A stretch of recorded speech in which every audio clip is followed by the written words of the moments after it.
मराठवाड्यात मुसळधार पावसाची हजेरी. हिंगोलीत सलग चौथ्या दिवशी ढगफुटीसारखा पाऊस. तर अहिल्यानगरमध्ये 2 दिवस शाळांना सुट्टी जाहीर.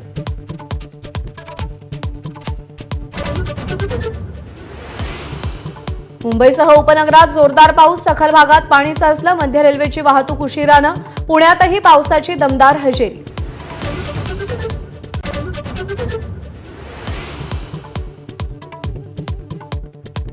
ठाकरे बंधू एकत्र आल्यास शरद पवारांना अडचण नाही. संजय राऊतांची एबीपी माझाला एक्सक्लुझिव्ह माहिती. काँग्रेसच्या वरिष्ठांशीही चर्चा झाल्याची राऊतांची माहिती.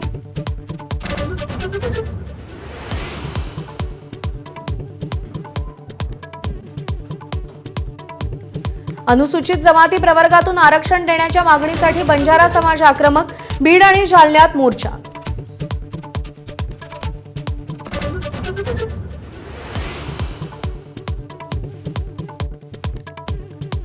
भाजप नेते मोहित कंबोज यांच्या कंपनीला एसआरएचे प्रकल्प मिळाल्याचा विरोधकांचा आरोप. पत्राचाळमध्ये वर्षा गायकवाडांनी प्लॉट लाटल्याच्या भाजपच्या आरोपामुळे विरोधक आक्रमक.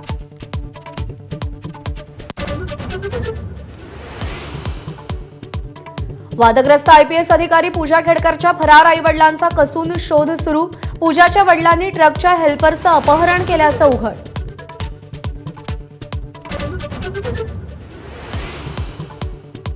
नाशिकमध्ये शेतकऱ्यांच्या प्रश्नावर शरद पवारांच्या राष्ट्रवादीचा आक्रोश मोर्चा.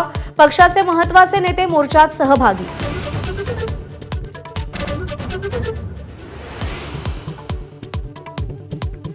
गुजरातच्या राज्यपालांकडे महाराष्ट्राच्या राज्यपाल पदाचा अतिरिक्त कारभार. आचार्य देवव्रत यांनी पद आणि गोपनीयतेची शपथ घेतली. राजभवनातल्या शपथविधीला फडणवीस आणि शिंदेंचीही उपस्थिती.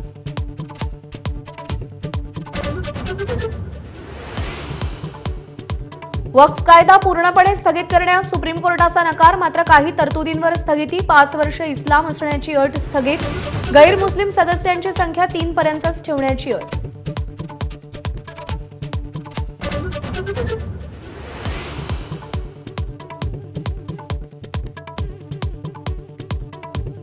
पाकिस्तानी संघाशी हस्तांदोलन केलं नाही हे कोणाला सांगता. देशाची जनता मूर्ख आहे का? राऊतांचा संतप्त सवाल. कालच्या सामन्यातील जुगारातले पाकिस्तानला 25,000 कोटी मिळाल्याचाही दावा.